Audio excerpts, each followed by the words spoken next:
हम इस समय संदेश खाली में हैं। पश्चिम बंगाल का ये छोटा सा इलाका क्यों चर्चाओं में है, आपको पता चल गया होगा। यहाँ की बहुत सारी महिलाओं ने इल्ज़ाम लगाए स्थानीय तृणमूल कांग्रेस के नेताओं पर। कहा कि इन लोगों ने हमारा बलात्कार किया। नेताओं के नाम भी सामने आए, शाहजहां शेख, शिबू हजरा और उत्तम सरदार।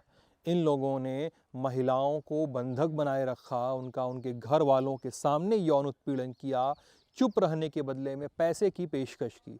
ये इल्ज़ाम है।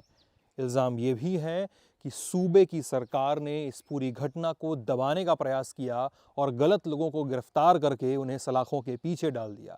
इसके बाद पॉलिटिकल टसल शुरू हुआ। राजनीतिक पार्टियां एक दूसरे पर आरोप लगाने लगी, नेता आने लगे, फैक्ट फाइंडिंग टीम आने लगी और अपने अपने बयान दिए जाने लगे। इस पूरे मसले को, इस पूरे मामले को तमाम सवाल जवाब और सही जानकारियों के साथ समझेंगे इस फाइनल रिपोर्ट में।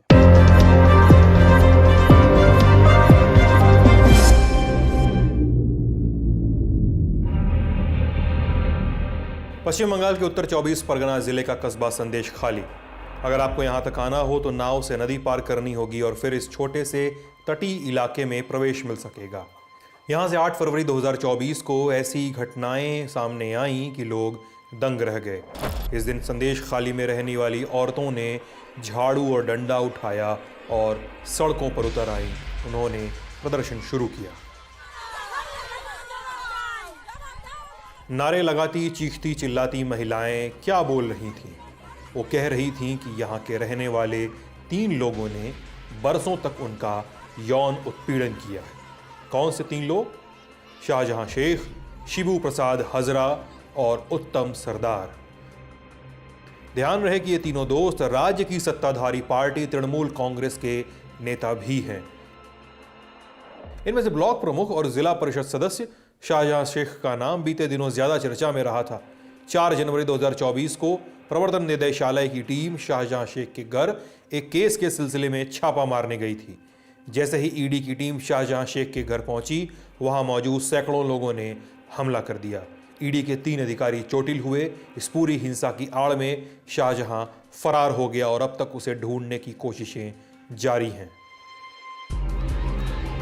तो जिन 3 नेताओं के नाम हमने दिखाए, उन पर संदेश खाली की महिलाओं ने संगीन इल्जाम लगाए। जैसे इन नेताओं ने बरसों तक संदेश खाली की औरतों का यौन शोषण किया। महिलाओं को देर रात उनके घरों से उठाया जाता, उन्हें अगली सुबह रिहा किया जाता था। इस दौरान उनका उत्पीड़न किया जाता था।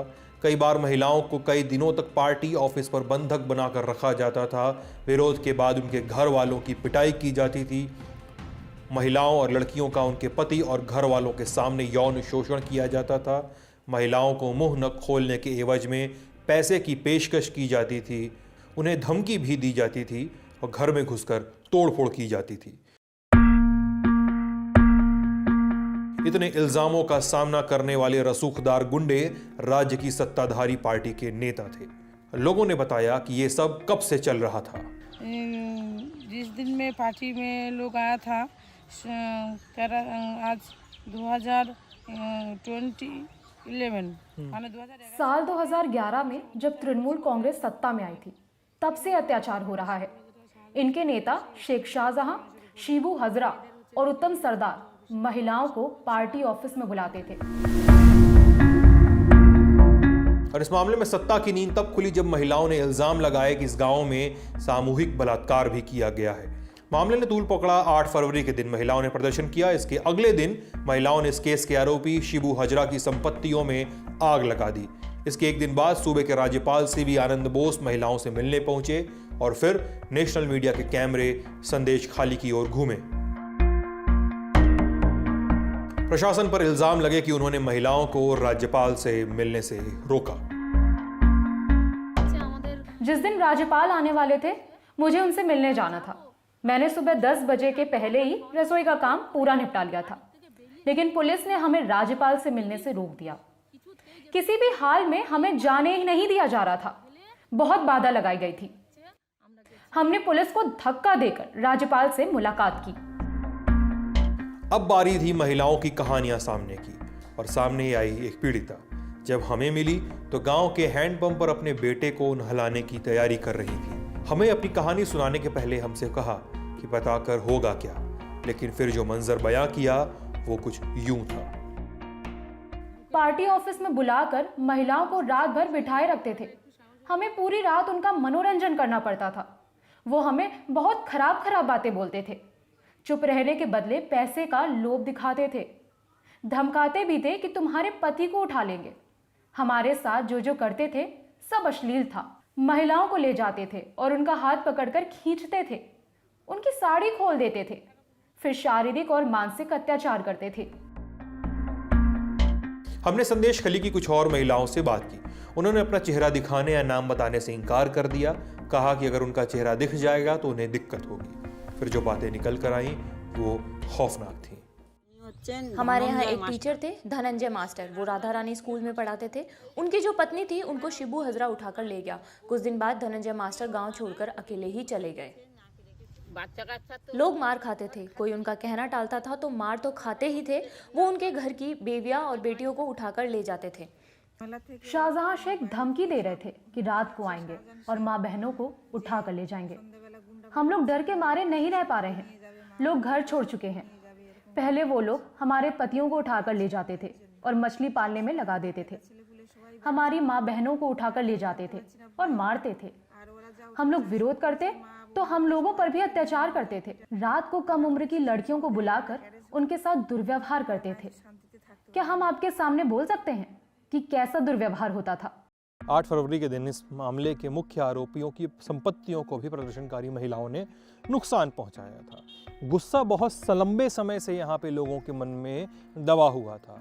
मामले के जो मुख्य आरोपी हैं शाहजहां शेख, शिबू हजरा और उत्तम सरदार, उन लोगों पर यह भी इल्ज़ाम लगते हैं कि यहाँ की कई सारी संपत्तियों पर उन्होंने कब्जा किया है। संपत्ति में खाली ज़मीन भी आती है और यहाँ पर तालाब भी आते हैं।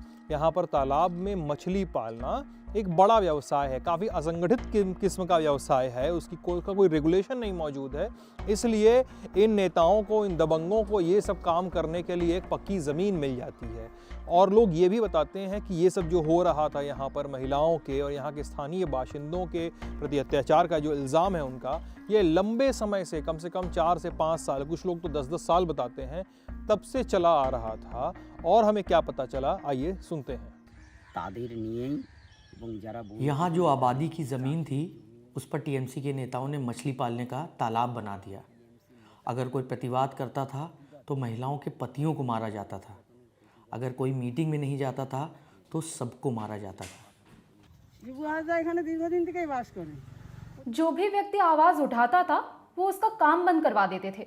मेरी एक दुकान है, वो मेरा दुकान बंद करने की धमकी देते थे। दुकानों पर ताला मारकर चले जाते थे। लोगों को हमारे सामने बिठाकर मारा जाता था और हमें दिखाया जाता था ताकि हमारे अंदर डर पैदा हो। अगर नहीं देखा तो हमें भी मार पड़ती थी। महिलाओं के साथ केवल यौन उत्पीड़न नहीं हुआ, उनका इज्जत भी गिराई गई। ये रास्ता देख पा रहे हैं? गांव के लोग गाय बछड़ा पालते हैं। हमने कहा कि ये रास्ता इस्तेमाल करने दीजिए, थोड़ा गाय बछड़ा लेकर जाना है। तो वो बोले, ये साली को पकड़कर तालाब में डुबा दो। संदेश खाली के बाशिंदों ने यह भी कहा कि आरोपियों ने उनके काम का पैसा उन्हें नहीं दिया। राज्य की सत्ता से सवाल पूछने पर आरोपों की सुई केंद्र सरकार की ओर घुमा दी गई। मनरेगा की ड्यूज तो राज्य सरकार को ही नहीं मिला, अभी तक प्राप्त नहीं हुआ है दिल्ली से। और इस तरीके के नेतृत्व जो गरीबों का पैसा छीन लेती है या हक छीन लेती है, उनको हक ही नहीं बनता तृणमूल कांग्रेस में अपना परिचय ये देना कि मैं तृणमूल कांग्रेस का सैनिक हूँ। ये एकदम गलत है। इतनी शिकायतें, इतने इल्ज़ाम सामने आए तो पुलिस के पास क्या शिकायत नहीं पहुंची? लोगों ने पुलिस से कुछ कहना जरूरी नहीं समझा? पुलिस कोई कंप्लेन ही नहीं लेना चाह रही थी। अगर वो हमारी शिकायत ले लेते तो हम लोग इतना असहाय नहीं होते। हम अगर शिकायत की कॉपी ले जाते थे तो वो हमारे सामने ही शिकायत की कॉपी फाड़ देते थे। आपने सुना, लोगों ने कहा कि वो पुलिस के पास शिकायतें लेकर गए थे। पुलिस ने कहा कि उन्हीं नेताओं से संपर्क करो। अलबत्ता तो पुलिस ने शिकायतों को फाड़कर रद्दी के टोकरे में डाल दिया। जब संदेश खाली कीवर्ड बना तो पुलिस ने एक्शन लेना शुरू किया। तनाव बढ़ा तो पुलिस ने धारा 144 लागू की और इंटरनेट बंद करवा दिया। 9 तारीख को ही तृणमूल कांग्रेस ने एक आरोपी उत्तम सरदार को पार्टी से निलंबित कर दिया और पुलिस ने उसे अरेस्ट कर लिया। लेकिन उसके अरेस्ट होते ही तृणमूल कांग्रेस ने एक तुर्रा भी जोड़ दिया। उत्तम सरदार की इस मामले में कोई संलिप्तता अभी सामने नहीं आई है।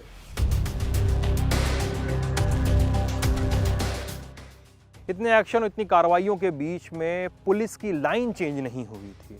बंगाल पुलिस का कहना था कि उन्हें शिकायतें तो मिली हैं और जो कुछ शिकायतें सामने आई हैं उनमें रेप और उत्पीड़न का जिक्र नहीं किया गया है। और आपने सुन ही लिया कि कैसे स्थानीय लोग ये बता रहे थे कि पुलिस ने इन नेताओं के रसूख और रुतबे की वजह से एक्शन लेना जरूरी नहीं समझा। इसके अलावा पुलिस ने मार्क्सवादी कम्युनिस्ट पार्टी से जुड़े पूर्व विधायक निरापद सरकार और भाजपा कार्यकर्ता संतोष सिंह को माहौल खराब करने के इल्जामों के तहत अरेस्ट कर लिया। लेकिन शाहजहां शेख और शिबू हजरा अब भी फरार थे। पुलिस की कार्रवाई के बाद पार्टियों के प्रदर्शन और तेज हुए। सीपीएम और भाजपा के नेताओं ने थानों पर प्रदर्शन किया, गुहार ये कि उनके गिरफ्तार किए गए नेताओं को रिहा किया जाए। इधर सूबे की ममता बनर्जी सरकार ने 10 सदस्यों की टीम बनाई। इस टीम का काम संदेश खाली का दौरा करना और पीड़ितों से बात करना। इस टीम के अलावा कोई भी राजनीतिक पार्टी संदेश खाली में नहीं घुस पाई। प्रदर्शन और तीखे हुए और इसके बाद राजनीति की दखल शुरू हुई। टीएमसी के लोग घर घर जाकर देखते थे किस घर की कौन सी बहू सुंदर है। जिन औरतों को आइडेंटिफाई किया जाता उनके पतियों से कहा जाता कि तुम इसके पति हो सकते हो, लेकिन अब तुम्हारा इस औरत पर कोई अधिकार नहीं है। ये सरकार पूरी तरीके से भ्रष्ट हो चुकी है, नष्ट हो चुकी है। They don't have any moral right to be in the power. Police से इसलिए डर रही है कि पुलिस और मिली भगत सत्तारूढ़ पार्टी की जो क्रिमिनल सब मिलके ये इनके ऊपर अत्याचार कर रही है। आज से नहीं, महीनों से, वर्षों से ये चल रहा है ये सिलसिला। इसलिए पुलिस को ये यकीन नहीं करते, ये जानते हैं कि पुलिस सत्तारूढ़ पार्टी से मिली भगत सब काम करती है, सब अत्याचार कर रही है। আজকে এই ধরনের জিনিস কেন করছেন এই নোংরামিটা? Why they are playing this dirty game? I am asking the BJP party, do you think it is proper? Do you think it is justice you are giving to the people? You are snatching their democratic right.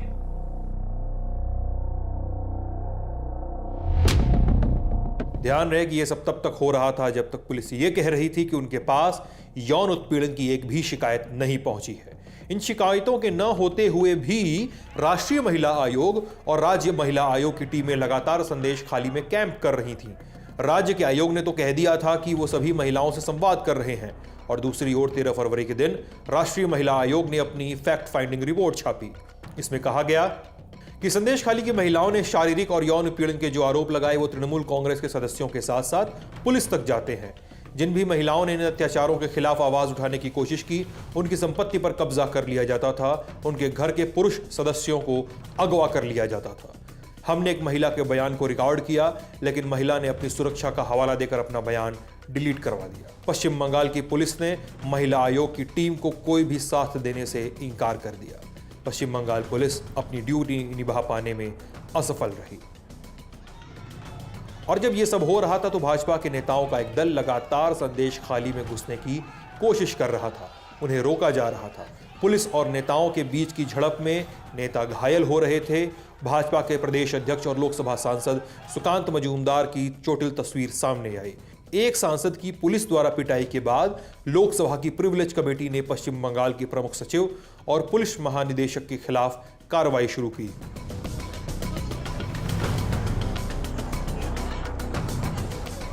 इधर Calcutta high court ने 13 फरवरी को मामले का संज्ञान लिया और राज्य सरकार को नोटिस जारी की। और इधर सुप्रीम कोर्ट ने 20 फरवरी को उन याचिकाओं पर सुनवाई की जिनमें यह मांग हुई थी कि संदेश खाली की हिंसा की जांच बंगाल से बाहर कराई जाए।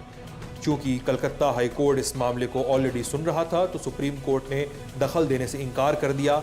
हालांकि सुनवाई में सुप्रीम कोर्ट ने लोकसभा की प्रिविलेज कमेटी की सुनवाई पर रोक लगा दी। यौन उत्पीड़न, दुराचार, दुर्व्यवहार, इस तरह के इल्जाम जब सामने आए ना तो पुलिस को बहुत तेजी से एक्शन लेना चाहिए। अदालतों ने तो संज्ञान ले लिया था, पुलिस ने क्यों नहीं लिया? सोर्सेस बताते हैं कि महिलाओं ने डिटेल नहीं शेयर की। उत्पीड़न कहा, लेकिन उत्पीड़न के अंदर क्या हुआ इस तरह की डिटेल शेयर नहीं की गई। लोगों ने ऐसे इल्जाम लगाए, गोया सफाई की भी जिम्मेदारी, साफगोई की भी जिम्मेदारी महिलाओं पर है। महिलाओं ने अपने ऊपर लगे इल्जामों पर क्या कहा, सुनते हैं। सामने से आकर कोई बोलेगा सबके पति और बच्चे हैं, उनके मान सम्मान का प्रश्न है, सब कैसे सामने आकर बोल सकते हैं? ये महिलाओं के लिए लज्जा का विषय है। ये क्या अच्छी चीज है? आपके कैमरे के सामने आकर कोई बोलेगा कि मेरा सम्मान लूट लिया गया? लोग बोलेंगे कि यहाँ पर ऐसा कुछ नहीं हो रहा है। ये गांव के लोग हैं, शहर के नहीं हैं कि यहाँ से निकल जाएं। यहाँ लोगों में डर है। ससुर, देवर, सबके साथ परिवार में रहना पड़ता है। आपकी बातें सुनकर भी कोई नहीं बोलेगा। मीडिया के सामने बोल दिया, कोर्ट तक कौन जाएगा? आप जाएंगे? बोलिए, जाएंगे? और ऐसे में 17 फरवरी को जिला मजिस्ट्रेट के सामने एक महिला की शिकायत पहुंच ही गई। इस शिकायत में महिला ने कहा था कि उसका बलात्कार किया गया। पुलिस के सामने मुकदमा लिखने के अलावा कोई रास्ता नहीं बचा था। शिबू हजरा को हिरासत में लिया गया और केस की नए सिरे से जांच शुरू हुई। There has been একজন ভদ্রমহিলা আমরা যখন কথা বলছিলাম তখন উনি আমাদেরকে, it is also on record, আপনাদেরকে সকলকেও, she had not made any kind of allegation of but during what we have come to know in a 164 before a magistrate, she has made one statement. We have added this thing and we will bring all the perpetrators to the book, whosoever he is. लेकिन TMC अब भी अपने नेताओं के बचाव में थी। Party के प्रवक्ता कुणाल घोष ने कहा कि किसी के हिरासत में लिए जाने का मतलब उसका अपराध में संलिप्त होना नहीं होता है और पार्टी के लोगों ने भाजपा पर इल्जाम लगाए कि वो मामले को लेकर राजनीति करना चाह रही है। जब अगर इस राज्य में कुछ घटना घट रही है तो ऐसा नहीं हो सकता है कि हर बार जो है सीबीआई को बुलाओ, ईडी को बुलाओ, एनआईए को बुलाओ और यहाँ के पुलिस को काम करने न दो और गवर्नमेंट को काम न करने दो। इस तरीके का रवैया यहाँ के जो इररिस्पॉन्सिबल, गैर जिम्मेदार जो है वो है ऑपोजिशन पार्टीज, तृणमूल कांग्रेस के विरुद्ध में जो है। जब हमारे वहाँ पे लोकल नेताओं को ये सब बताया गया तब हमने सोचा कि ये तो ज़्यादातर बोलना चाहिए, हमको ये प्रोपेगेट करना चाहिए। इन लोगों का जो दर्द है, जो असहायता है, उन लोगों को तो देश को बताना चाहिए। वही हमने किया था। ये हमारा पॉलिटिसाइज करने का जो नैरेटिव तृणमूल कर रहा है ये बहुत गलत है। हम कुछ पॉलिटिसाइज नहीं कर रहे, लेकिन कोई तो उनके लिए बोलेगा।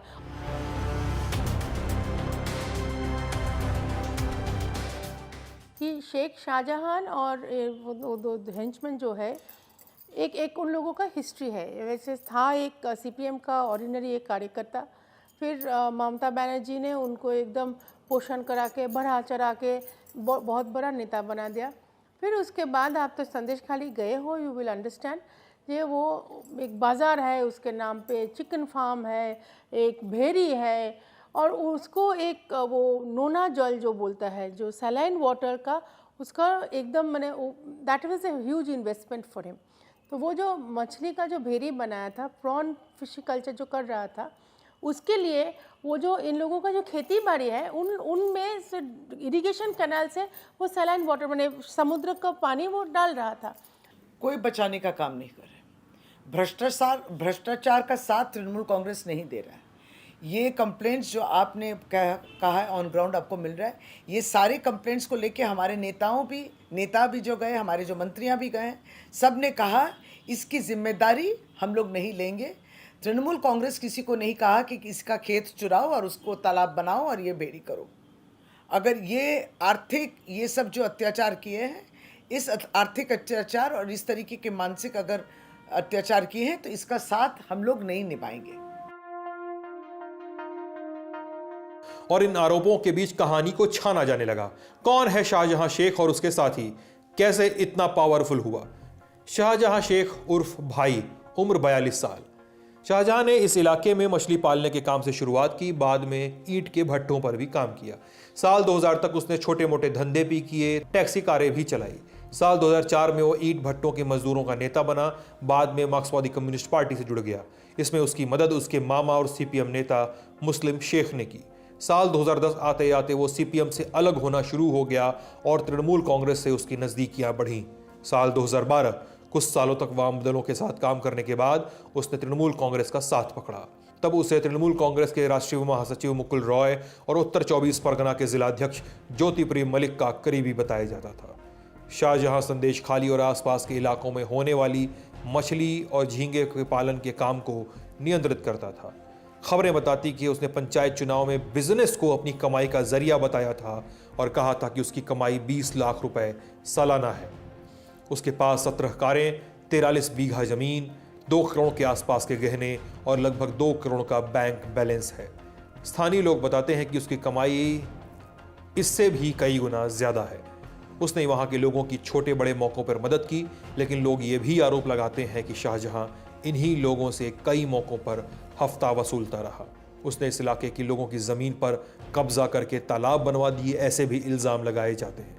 उसने यहाँ के लोगों को ज़मीन के बदले पैसा मांगने पर पीटना शुरू किया और इस सारे काम में शाहजहां की मदद शिबू हजरा और उत्तम सरदार करते थे। लेकिन इस पूरे मामले पर एक सवाल अभी भी बरकरार है कि कैसे कोई नेता इतना बड़ा बन गया कि वो बरसों से बलवा करता रहा, लोगों को प्रताड़ित करता रहा और लोगों ने कुछ नहीं कहा या किया।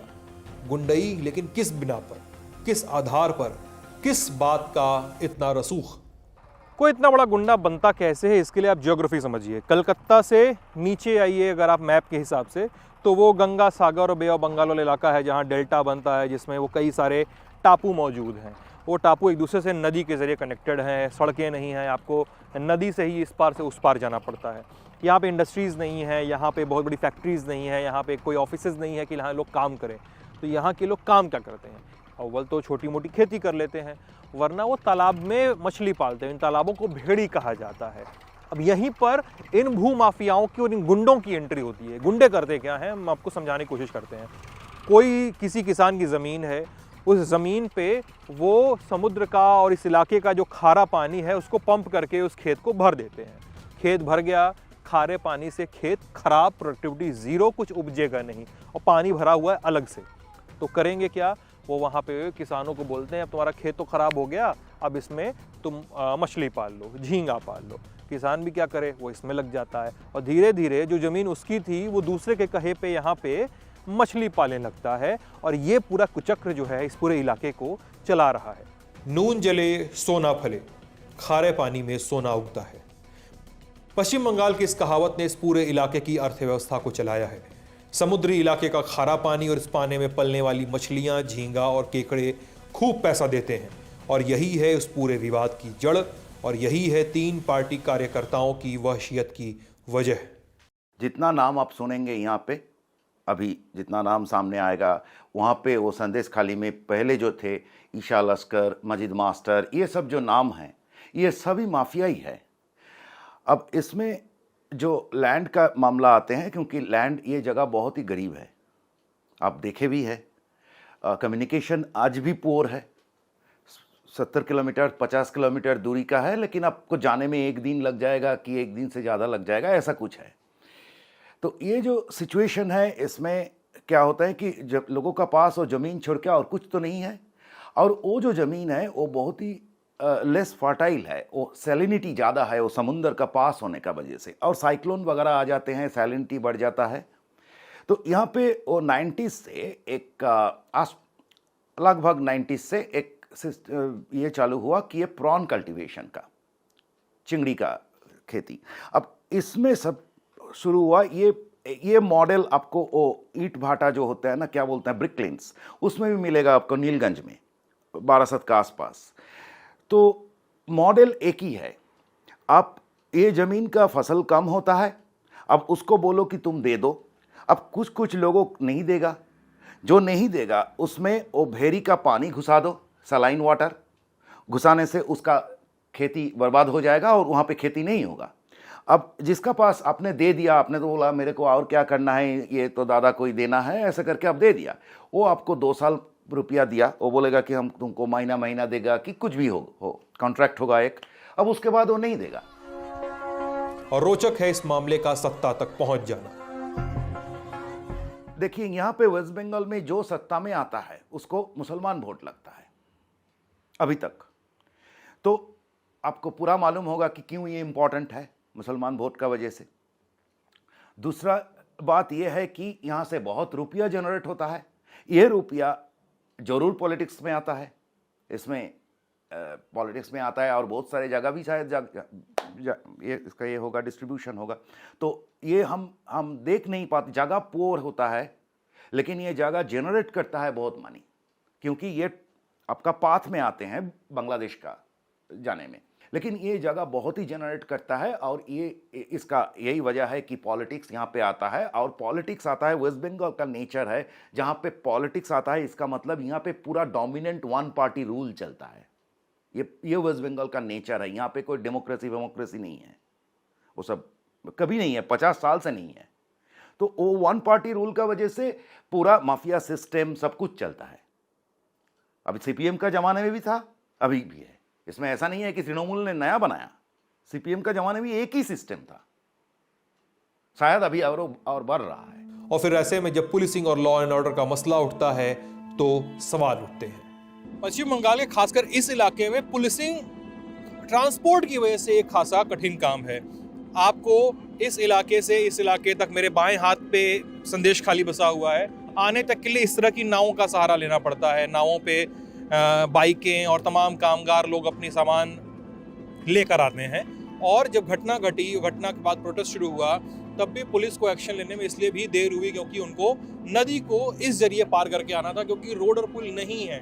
बंगाल में अगर आप कलकत्ता से नीचे बे ऑफ बंगाल की तरफ बढ़ते हैं, बंगाल की खाड़ी की तरफ बढ़ते हैं, तो सुंदरबन का इलाका शुरू होता है। 24 परगना के जिले शुरू होते हैं, जहाँ पे इस तरह के कंस्ट्रक्शन आगे जाकर और भी नहीं मिलते हैं। तो इस वजह से पुलिसिंग जो है एक टफ टास्क है यहाँ पे। पहली बात यह है कि अगर उन लोगों को लगता है कि पुलिसिंग डिफ़िकल्ट है तो छोड़ दे, वो सरकार चलाना ही छोड़ दे, दूसरा सरकार आ जाए, इलेक्शन हो जाए। अगर वो खुद मानते हैं कि यहाँ पे सरकार चलाना, पुलिसिंग करना मुश्किल है, तो वो छोड़ दे। कि उत्तर 24 परगना है ही बड़ा ज़िला, बहुत बड़ी ज़िला है। और एक ये कह सकते हैं कि मुख्यमंत्री ने अब इस ज़िले को भी एडमिनिस्ट्रेटिवली और भी इसको नियंत्रण में रखने के लिए या और भी मॉनिटरिंग करने के लिए एडमिनिस्ट्रेटिव जोन्स या विभिन्न कमिश्नरेट्स भी बनाए हैं। और साथ ही साथ जो है अफसर लेवल में भी इसकी संख्या बढ़ाई है। और राजनीतिक दल के चेयरपर्सन के हैसियत से भी हमारी जो संगठनिक जिला है उसकी संख्या भी बढ़ गई है उत्तर 24 परगना में। नहीं, ये सिर्फ एडमिनिस्ट्रेशन चाहता नहीं है। आप चाहते हो तो आप बदल सकते हो। क्या ये जगह क्या अंटार्कटिका है? अंटार्कटिका में भी अभी जितना लोग जाते हैं, एवरेस्ट में कितना लोग का लाइन लगा हुआ रहता है। तो ये आपका ऊपर निर्भर करता है। ये आप करोगे नहीं यहाँ पे, क्योंकि करने से आपका ये वोट कम हो जाएगा, वो वोट कम हो जाएगा, मुसलमान वोट कम हो जाएगा। अब देखिए, अगर यहाँ पे डेमोक्रेसी होगा, वोट होगा, तो कौन लोग कहाँ किसको वोट देगा, ये सब बात आ जाएगा। नहीं तो ये जो लीड मिलता है, अब देखिए ना, ये सब जगह से जो सब एमपीज है, इसको कितना कितना लीड मिलता है। सूबे के इस हिस्से में लोकतंत्र लगभग नदारद है।